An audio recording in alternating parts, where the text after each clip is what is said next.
Coming at you with a video, 3 things every real estate investor needs to know before investing in a land subdividing project. If you would, subscribe to the channel, check out more of the videos. Appreciate you tuning in today.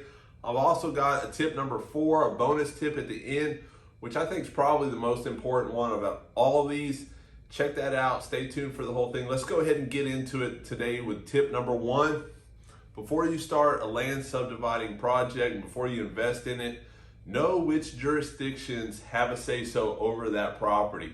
And what I mean by that is what cities, what counties, what individual entities will be able to tell you what you can and cannot do with that property in regards to a subdividing project. Just because you own the land and you paid money for it, or you're thinking about paying money for it, doesn't mean that there aren't other people that are going to tell you what you can and cannot do with that property.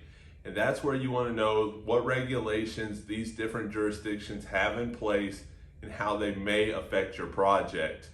Some of the ones that I've seen are different. They're going to regulate the size of the lots that you can build, what improvements you're going to have to pay for. There may be a huge application process. There may not be much of an application process at all, but you want to know those things before you get involved with it, because this can get really complicated and become a really big expense in the process. So just know, I try to avoid the complicated ones where they make you build concrete roads and extend a lot of utilities and stuff like that. If I can avoid it, I will. I'll move on to a different project. But you need to know before you get in there what kind of plan submittals they're going to require, if there's going to be committee reviews. There may be public hearings that you're going to have to go to and explain your project and submit drawings and plat maps and all this stuff before you even get to do anything or before you even have an approval. So just be aware of what jurisdictions are over that property and what they're going to require you to do. Like I said, it can get complicated. I try to avoid the complicated and go with the simple ones. If you check out some of the other videos in this playlist and on the channel about subdividing videos, you'll see some of them where the expenses are very minimal, the process is pretty simple, and that's what I try to just cookie cutter on through in my business and my process. The number 1 team member though that can kind of put you on to what you're going to need to do and who you're going to have to jump through hoops with is a professional land surveyor, licensed, knowledgeable of your area, of the type of project that you're wanting to do. And I'd hook up with that person as soon as possible when you're looking at doing this project. The surveyor is the one that's going to go in and draw out the lot lines. He's going to flag everything, stake it out, and actually give you the final drawings. They're going to be able to point you in the direction of who's involved as far as different municipality boards and districts and things like that, counties, the people that you're going to have to talk to there, so they can kind of point you in the direction. And then I just start calling around to those people and find out what type of regulations are in place and what hurdles you're facing in this project. So basically I call up and I drop pretty much the same question on all of them. Is, hey, I have a property I'm looking to do a subdividing project with, and I just want to know what, if any, regulations and codes I need to know about, and where I can find a copy of those regulations. And normally they'll direct you to a website or send you a link, or they have it written down somewhere. It's not just in somebody's head. So then you have the map and the plan of what you're going to need to do and what you're looking at. And then from there, you can figure out what jurisdictions have a say-so in your project and if your project's feasible from there going forward. Let's get into tip number 2. You want to do as much of the work and research before committing large amounts of capital to the project. And by large amounts of capital, I mean before buying the property, before going all in on the deal. You want to do as much work and research before that point to know that your project is feasible and that you're going to be able to accomplish what you want to do and it's going to be profitable. If you don't follow this rule, you will have to own those mistakes. It's going to cost you money. You're going to end up with this piece of property that you may or may not have a use for going forward, but it's not going to be the original use, and you're going to reformulate a new plan. So it can just really mess things up, and there's no reason for it. You might as well do as much of the work and research beforehand and be confident in your project moving forward from the beginning. And the way that you achieve this, the way that I achieve it, is through a due diligence period, an option period where you put some money down, and that allows you to basically tie up the property. It gives you the option to buy it. And then from that point, you can go in and start calling, start doing your research with the assurance that somebody else isn't going to scoop in there and buy up the property after you put in all this legwork and research and all that, and then somebody scoops it up from under you. So you've got it tied up, but you've only put down a percentage of the price instead of committing all that capital and then figuring it out later. And normally it's like 1%, it's a negotiable item as well. So I've done it for, $100, tied up the property for 30 days, 60 days, whatever you need. And then you go through there, but a lot of times it's 1% of the purchase price you'll end up putting down. It's normally non-refundable, so you'll lose that money if the deal doesn't go through. But it's better than, in most cases, committing all that capital. Then, you still can't do the project. So keep that in mind. This is a great tool. And then from there, as soon as I got that property under option, as soon as I'm in that due diligence period, I started calling everybody involved. I started calling the cities, building departments, the county development departments, any utility providers that are in that area, and start figuring out what utilities are available there, what it's going to cost to get them hooked up to the property if they're not there, or to actually just get them tapped in as well to the individual piece of property. And then go from there. I call knowledgeable the surveyors that we talked about, make sure they're licensed, make sure they're knowledgeable, make sure they've got experience with similar projects. Hey, have you ever done subdividing projects in this area, in this county? Yes, we have. Do them all the time. Okay, great. Well, if they say they do them all the time, that means there's other investors and other people doing similar projects. So that kind of tells me, oh, this must be working for somebody else. It should probably work for me as well. Talk to real estate agents too. Look around on the MLS and see if there's any other similar projects, or it looks like it's a similar project. Call those real estate agents up. Say, hey, was that a subdivision project? Like, did that used to be bigger acreage and they divided out in smaller tracts? Tell me how that worked. And they can tell you, yeah, they haven't been selling, or they have been selling. So get with those people and do research as well. Talk to the neighbors of that property, other investors, people that have already done similar projects, any other knowledgeable parties before you have to commit large amounts of capital, because your risk is minimal when you're in an option or due diligence period. Yeah, you may lose that money, but it's better than being tied up into a huge amount of money that you can't do the project that you thought you were going to be able to do. And if you're not 100% sure when that closing date comes along, or when it's getting close and you haven't got all the answers that you need, don't move forward. You can buy more time. You can extend those option periods in most cases. You can extend those due diligence periods in most cases. Your seller's normally happy to have somebody on the hook, at least, that they think is going to buy the project. And if you need another couple weeks or another 30 days, let them know. Communicate throughout the whole thing. Like, look, I haven't got answers back from the people I need answers from, whoever they may be. I need another 30 days. If I get the answers before then, I'll be happy to, go ahead and close as soon as possible before then. But I need another, 2 weeks, or I need another 30 days, whatever it is. You may have to pay a little bit more money too on top of that. But a lot of times, in my experience, that extension has just been a courtesy. Like, yeah, sure, you need another 30 days. Here you go. Please, let's get the deal done, is how the buyer normally feels. So keep that in mind.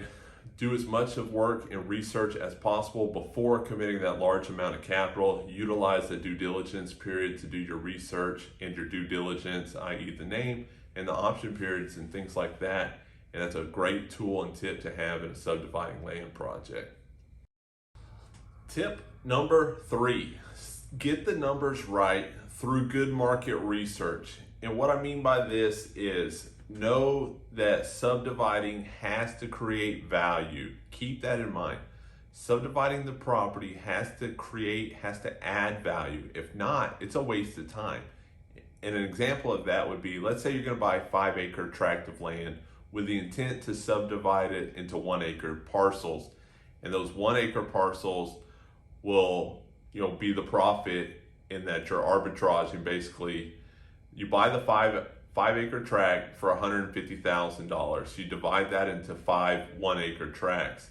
If those 1-acre tracts you see through other market comps sell for approximately $30,000, if they're listed for $29,900, at other sales, other locations, then it doesn't add any value. It's the same thing. So there's no sense in subdividing that property out.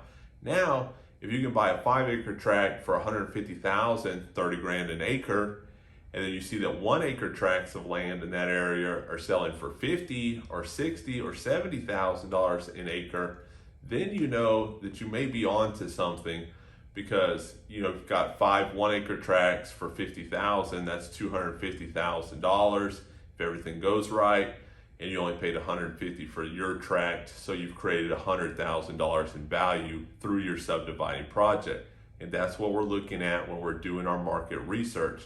And the way we achieve that is through getting good market comps, sold comps. You want to look at active comps as well. You probably need to get with a real estate agent who has access to those comps in your area and pull as much data as you can. I go back, a year. Give me all the sold comps on vacant land from a 1/4 acre to 5 acres or 100, whatever your target size properties are. Go a little bit below that, go a little bit above that, and get as much data as you can, sold and active listings, and go through that and see. That'll show you, you want to look at the active ones because you want to see supply and demand, right? What's available. So if there's a lot of active comps and there's not a lot of sold comps, they're slow moving. There's not a lot of volume there. But if there's a lot of sold comps and there's not a lot of active comps, you know that, hey, this is a desirable piece of real estate packaged in this particular way, so I may be able to sell it. And talk to those real estate agents that are active in that area and let them know what you're thinking about doing. And they can tell you, yes, we do have a demand for that if they can use it for such and such, So they know what buyers are looking for, and you want to know what buyers are looking for before you get into your project.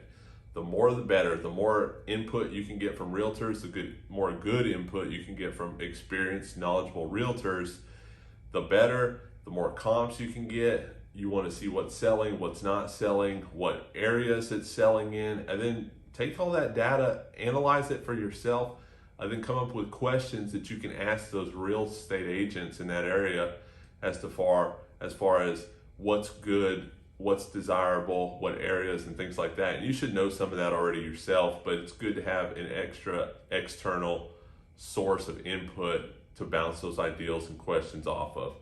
If there's a low sales volume or no sales volume compared to what's available on the market, it may just show that your project may not be viable, and you need to be mentally prepared and ready for that outcome as well. And then you can just abandon the project. Again, going back to tip number 2, without having committed huge amounts of capital to the project. So that's where good market research comes in. That's where you get the numbers right, and use realistic numbers. Use, not, if everything goes great, I hope I can sell this for, pie in the sky, hope. And if everything lines up and the stars and the moons and the rainbows and the unicorns all line up right, I'm going to make a bunch of money. Please use realistic numbers on the project. It's better to go a little bit lower on the amount of money you'll make. It's better to go a little bit higher on the amount of money you'll spend, and just have a realistic plan in place through your market research and look at what else is sold, and go from there. So you want to have a knowledgeable team, and all these tips kind of work together as well. Number 3, getting the numbers right and good market research kind of coincides with number 2, where you're able to do all this market research in an option period without having committed large amounts of capital to actually purchasing the property, and go from there, make informed decisions. But don't forget about tip number 4 coming up. That's the most important one. Let's go ahead and get into that. Bonus tip number 4 is know who your target buyer is from the beginning. Know who's going to buy these properties from the get-go. That's who you're going to shape this whole project around. Any development project is going to need buyers at the end of it, right? And you're basically creating a supply. It goes back to basic economics, supply and demand. So your 5-acre tract that we've kind of been using in examples is now going to be divided into 5 1-acre tracts. So in that instance, you're going to need 5 separate buyers for each of those tracts. And you need to know what these people are going to use the property for, what's desirable in that area, and think about who your ideal buyer is. Is there attractions close by that, it's bringing people into this area? Is there work? Is there jobs close by that are bringing people to this area? Is there whatever? You name it, you know your project, or you have an ideal, what's bringing these people in. A lot of mine, I'm on the coast, I'm in a coastal area in the South, and it's South Texas, and it's, winter Texans, snowbirds, people in RVs, people that are on the coast that want to go fishing, people that want to build barn dominiums, things like that. So I know who my ideal buyer is, and I package these lots around that person, around that buyer. I know what they're going to need for the most part, in general terms, right? I mean, I'm not putting a swimming pool on there because so-and-so is going to want a swimming pool, but in general terms, I know what they're going to want or need for the type of projects, for the general type of buyer that's in my area. I'm not catering to the one-off, that's going to want such and such, but in general terms, you need to know who your ideal buyer is and what they're going to want to do with that property. If you don't know who your end buyer will be, you've got a problem, because who's going to buy these properties when you're done subdividing it out? Who's that person going to be? And if you can't think of, I really don't know who'd want to buy it. Well, nobody else knows who wants to buy it either, so you may want to pump the brakes right then and there. They're basically your exit strategy. They're your profit. They're absolutely necessary to doing a profitable deal, these buyers. So have them in mind before you start the project. Have them in mind before you go in there and replat, resurvey, and commit capital and all those other things. Tips 1 through 3. If you don't know who number 4, your ideal buyer is, it's time to rethink, go back to the drawing board, and think about also how much supply are you going to create? How many buyers will you need? And then going back to your market research, does your market research support the type of supply that you're going to create? Is it supported? Are those buyers going to be there? If you don't have that many sold comps and you have a lot of active comps, it may say there's not a lot of volume and you're going to create even more supply, and there's other variables that could go into it. You may have the best location in the world that everybody's just been waiting for, and voila, it's all going to, but we go back to, don't hope somebody's going to come along and just dump a bunch of money in your lap and make it all work. So you need to have a good plan, and knowing who your ideal buyer is going to be at the end of the project is definitely part of a good plan. I hope all these tips helped you out. There's other things to know, but I wanted to at least give you a few good things that you could think about and move forward if you're thinking about doing something like this, a subdividing land project. Check out some of the other videos too in the playlist on the channel. Drop a comment if you have any other questions in particular, and I hope I could help you out with them. Again, if you would subscribe to the channel, give me a thumbs up, and leave me a comment. Thanks again. We'll see you on the next one.